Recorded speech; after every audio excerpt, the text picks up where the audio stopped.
craziest thing just happened. We got a Squid Game Season 4 USA trailer, and oh my gosh, it is madness in television form.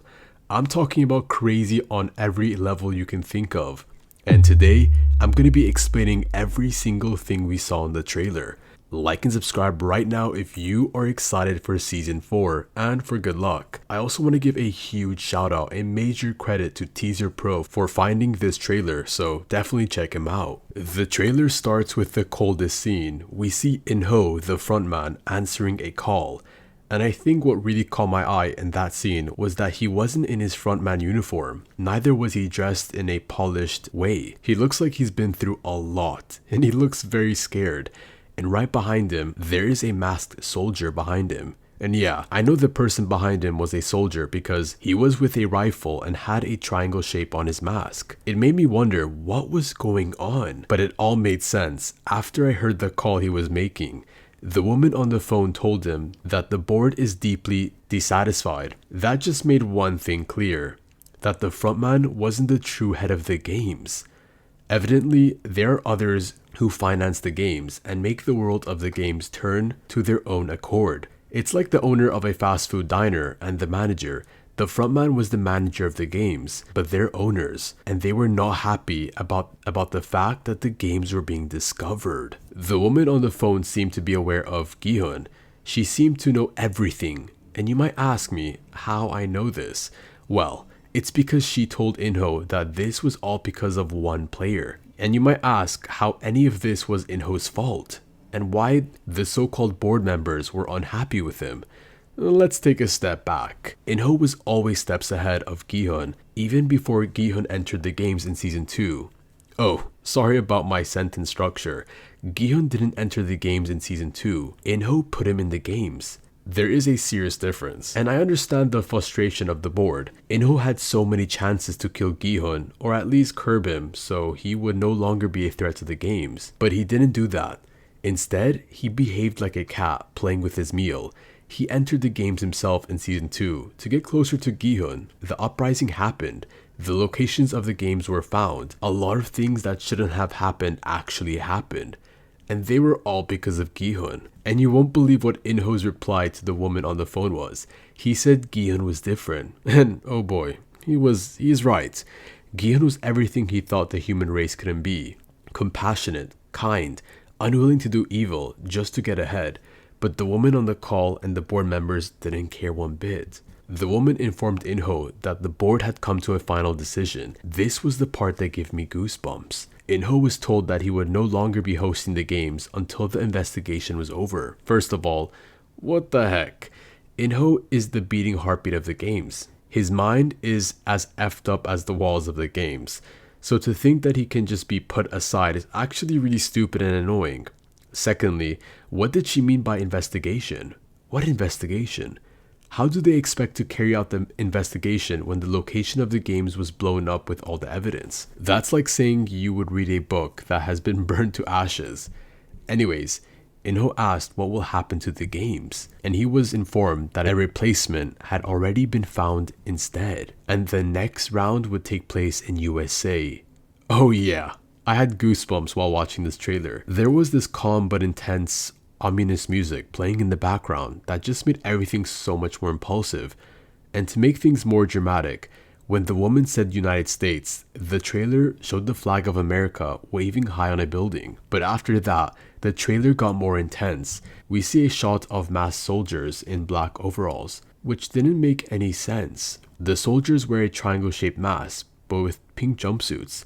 This man wore the triangle-shaped mask, but his outfit was pitch black, and we could hear his voice.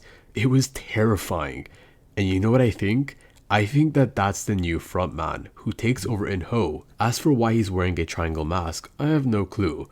If you have a theory, definitely let me know in the comments, guys. I'm always curious to hear what you have to say. We see many shots of the recruiter playing Dikachi with homeless people, while the new frontman talked about the winnings in the games. And I must say this, The money structure in the games is actually really different and disturbing. He said if players are lucky, their loan will be cleared if they perform very well. They can even leave with a lot of money, which begs the question, what payment pattern is being used in this next season? Maybe all the players are actually Montaner figures, quite literally. Let's say the price is $40 million.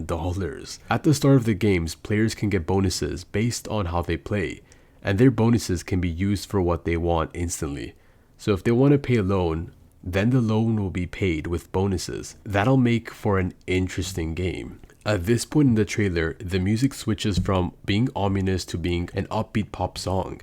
Then we see shots of Las Vegas, a man walking through a crowd, a casino, an amusement park, the staff of the games walking into a dormitory, a dice being flicked, the VIPs of this year's season watching the games, and so many other shots. All while the new frontman told the players that in the games there are no classes, no countries, no morals, no society limitations to hold them back, so they can listen to their animal instincts. Sure, the new host sounds like a crazy up psycho, but he's right about one thing. In Squid Game, there is no status. There are elites who have always had the silver spoon in their mouths, people who have never eaten good meals in their lives, and so on. Yet they are all brought together to compete in the games because they are all struggling at the moment. Well, for what is worth, they kept the piggy bank. You know, that transparent pig that held all the money that had been accumulated. It was shown in the trailer. Then we saw the words, "The game will not stop." And I won't lie, I smiled when I saw that because it made me think about just how much potential the Squid Game universe has. How influential and messed up are the board and the VIPs that they could require the game to continue forever by any means possible. Speaking of VIPs, we got a glimpse at the VIPs of season 4. And all I can say is, damn, that's not even an over-exaggeration. The amount of VIPs in this year's game is a lot. It's almost as though all the VIPs who couldn't make the trip to South Korea while the games were being hosted there decided to attend since it's finally going on in America, and they shine too. Their outfits show exactly why they are VIPs. As the trailer came to an end, I saw two significant things towards the end. The first is the soldiers of the game running with their guns in their arms as though some emergency was going on. But what's weird, because from what we know, the frontman and staff don't care if players are killing themselves in the dormitory. They just like to stop it before all the players are killed, so there wouldn't be no one left to play in the games. But they looked like they were trying to stop an uprising or an attack from outside. I'm really curious. Anyways, the second thing that caught my attention at the end was the view of the ship from the sky. I'm talking about a large ship, so it made me really curious about where the games will be played this time around.